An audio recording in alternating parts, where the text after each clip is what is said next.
پاکستان میں کورونا کی وبا اور آنے والے وقت میں تباہی اور سڑکوں پر لاشوں کی جو بات کی جا رہی ہے، میں اس کے سینیریو میں آج عام آدمی ایاز میمن موتی والا آپ کے درمیان حاضر۔ پاکستان کی آبادی 25 کروڑ کم و بیش، انڈیا کی آبادی 125 کروڑ،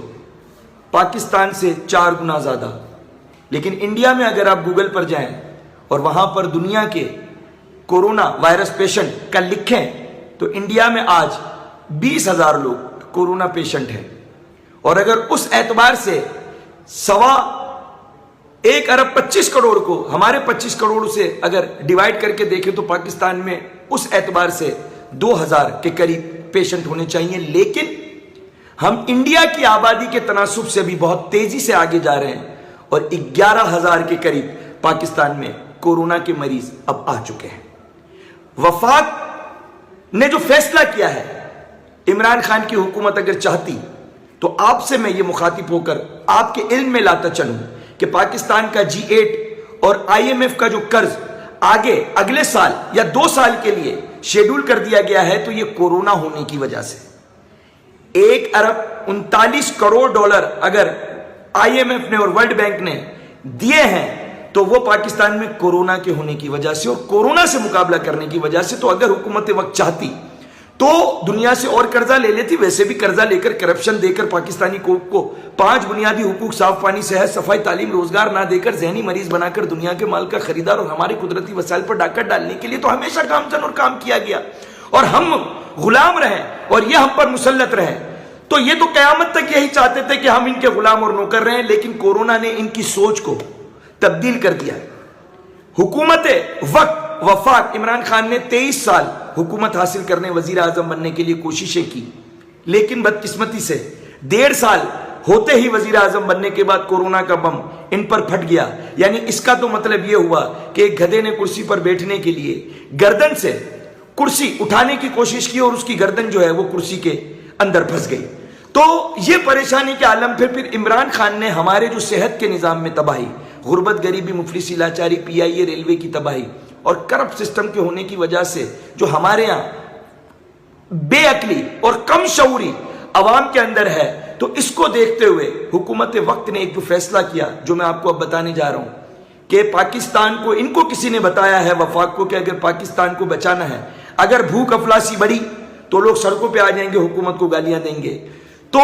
گالیوں سے بچنے کے لیے اور عوام الناس کو سڑکوں پہ نہ آئے، اس کے لیے ان کو کسی نے مشورہ دیا کہ ہارڈ امیونٹی کی طرف چلے جائیں۔ ہارڈ امیونٹی کا مطلب یہ ہوتا ہے کہ آپ دکانیں، کاروبار کھول دیں، زندگی کو اسی طرح سے روا دوا رکھے، جو بھی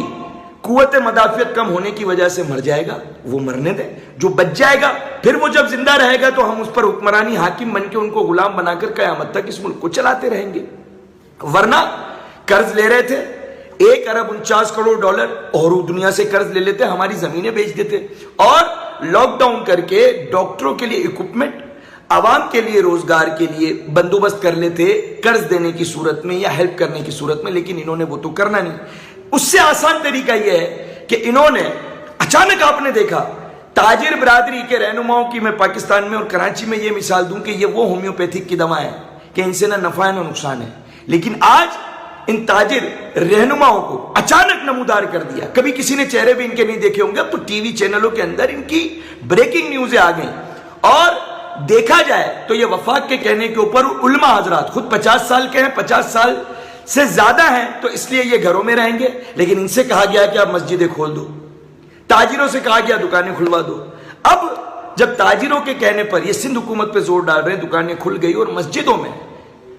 لوگ نمازیں پڑھنے چلے گئے اور یہ وبا پھیل گئی، اور مئی اور جون کے درمیان یہ وبا جب اپنی پیک پہ آ جائے گی تو سڑکوں پہ لوگوں کی لاشیں مری بھی ملیں گی، پڑی بھی ملیں گی، لوگ اپنوں کو کھو رہے ہوں گے، اور بھوک کو تو بھول کے پھر یہ کورونا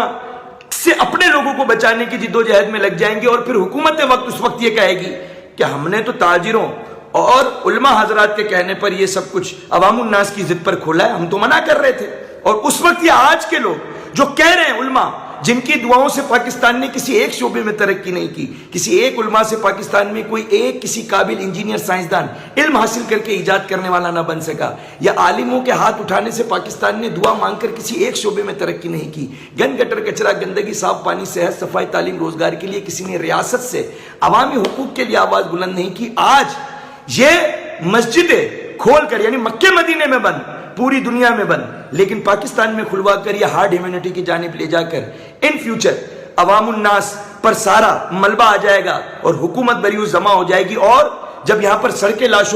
سڑکوں پر لاشیں پڑی ہوئی ملیں گی تو پھر حکومت وقت کو خیرات زکات فنڈ بھیک چندہ اور دنیا سے ہمارے نام پر ہماری لاشوں کے نام پر قرض لینے میں امداد دینے میں آسانی ہو جائے گی. اور جتنے مر جائیں گے جتنے بچ جائیں گے وہ آگے لے کے چلیں گے. اور جو تاجر آج ان کے وفاق کی ایما پر سندھ حکومت پر پریشر ڈال رہے ہیں وہ بھی گنہگار اور جرمدار ہوں گے, جن کو میڈیا نے اچانک پروموٹ کر کے آگے کر دیا اور انہوں نے دکانیں کھولنے کا دھمکی دے کر اپنے لیے وفاق کے کہنے کے اوپر سندھ حکومت پہ پریشر. لیکن یاد رکھیے,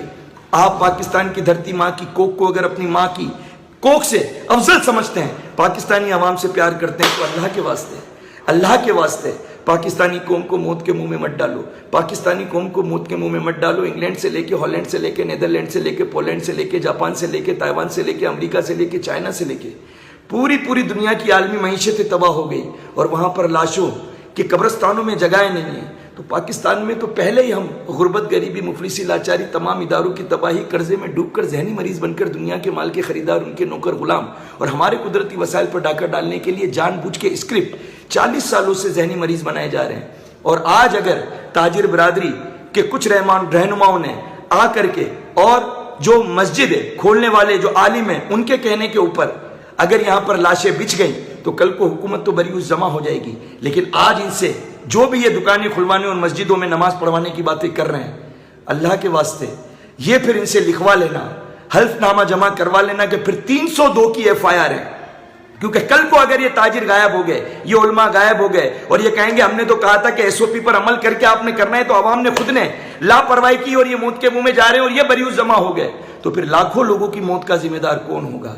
تو میں حکومت وقت سے درخواست کروں گا, سندھ حکومت آپ کو سلام, آپ نے پوری کوشش کی, لیکن میں وفاق سے درخواست کروں گا پاکستانی قوم کو ہارڈ امیونٹی کی جانب لے جا کر پاکستانی قوم کو دفن کرنے کے لیے قبروں کی کمی ہو جائے, اس جانب گامزن کر کے سڑکوں پر لاشیں پڑی ہوں آپ لوگ نہ کریں. اور اگر آپ نے یہ کھول دیا لاک ڈاؤن تو یاد رکھیے گا اگر جولائی پاکستان کے اندر سڑکوں پر لاشیں نہ ملیں تو جو چور کی سزا وہ میری سزا. پاکستان زندہ باد, اللہ نگہبان, پاک فوج, پاک عوام, ڈاکٹر نرسیں زندہ باد. اور ڈاکٹر اور نرس جو 6 گھنٹے 8 گھنٹے ڈیوٹی کرتے ہیں 95 مارکس اور پوری کٹ لگا کر, جو اپنے بچوں کو اپنی فیملی کو نہیں مل رہے آج کل, جو اپنے والدین سے نہیں مل رہے, جو بچوں کے ساتھ رات گزار نہیں سک رہے کورونا کے پیشنٹ کا دھیان رکھتے ہوئے, وہ جب سڑکوں پر لاشیں دیکھیں گے, بیمار دیکھیں گے اور جو رش دیکھیں گے تو میرے خیال میں پھر ان کے دل پر کیا گزرے گی. وہ بھی کسی کی اولاد ہیں, وہ بھی کسی کے بچے ہیں. تو پھر یہی کہوں گا حکومت وقت وفاق سے جلد بازی نہ کریں, تھوڑا دیکھ لیں. اگر آپ کے ہاتھ سے نکل جائے گی مرض تو پھر ہارڈ امیونٹی کی جانب جا کر ہمیں آپ کاروبار کھولنے دیجئے گا, ہم اپنی زندگی میں واپس آ جائیں گے, مسجدیں بھر لیں گے. جو مر گئے, جو بچ گئے وہ بچ گئے. پاکستان زندہ باد, اللہ نگہبان. پاکستانی حکومت کو چاہیے گھر گھر راشن, لیکن میکنزم تباہ, سسٹم تباہ, نظام تباہ, عدل تباہ. چور کو پائلٹ بنا دیا, پائلٹ کو آپ نے موچی بنا دیا, آپ نے میرٹ کی دھجیاں اڑا دی. جو 40 سال کیا اب وہ بویا آپ بھی بھگتیں گے اور یہ قوم بھی بھگتیں گے.